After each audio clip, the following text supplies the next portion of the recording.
Yeah, naubo na ako. Okay, I'm still studying Google Ads Performance Max. Tapos na ako, may certificate ako. Tapos Google Creative Ads kahapon.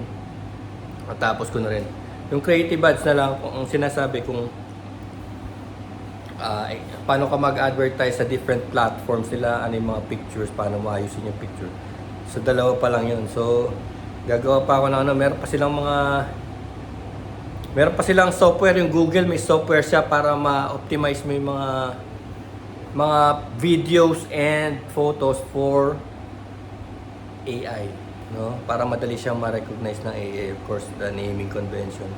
So nga pala, yun, it's only my second day, no? Dito sa office, second day. 15 ako nag-off na dun sa last company. So 2 days pa lang ako dito, pero ayun na, may show ako bukas.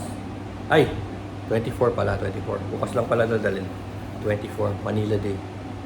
Sa Hidalgo Street, Pahinakpil. Ito yun, oh. Dadaling ko, natapos ko. Kahapon yung Manila sign. Dapat yung sign sa labas, kaya lang laki. Ito na lang, kasi ito sa bag. Yung motor ko na lang. And of course, ito yung mga resin, no? Bubble on the wall. So yan, mga resin yan, resin. Supposed to be, kung pwede yung gawing table. Like that one, no?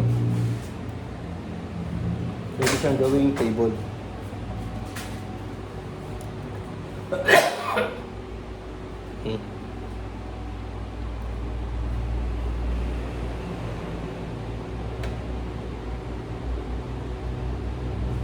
Pwede. Ipo-pour niya yun. Ito, di-discuss natin to.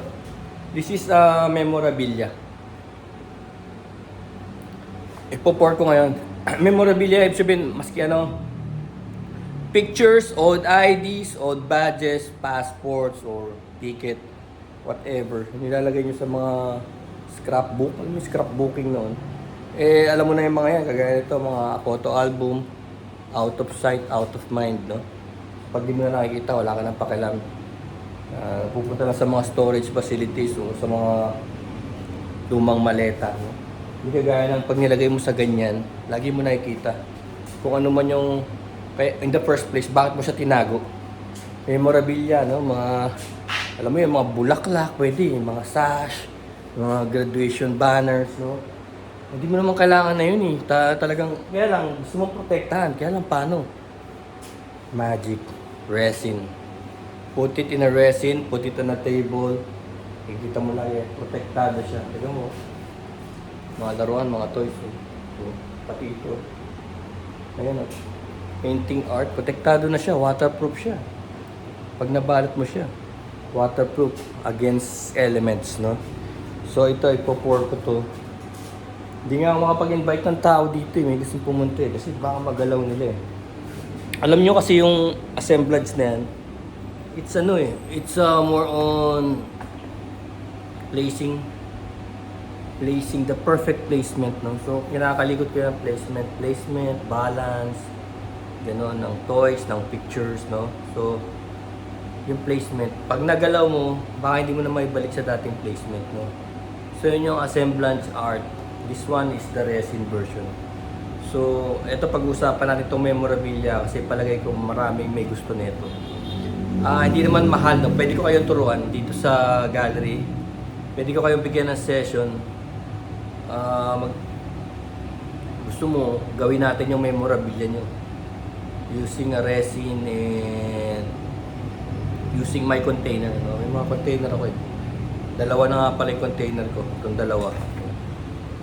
This is 14 inches. Usually made into a table. In a coffee table dapat. Kung pupunuin mo.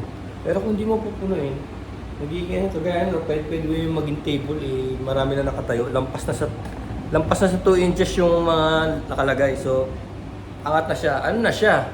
Display na. 3D display. Kasi pwede mo siya nasa ganyan, pwede naman siya nakadikit sa pader.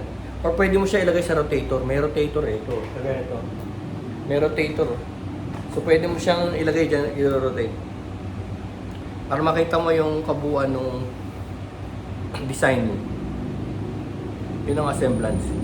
So yun ang gagawin ko tonight. Bukas doon, nadali natin sa Maynila para sa Manila Day Art Company, Art Show. Okay?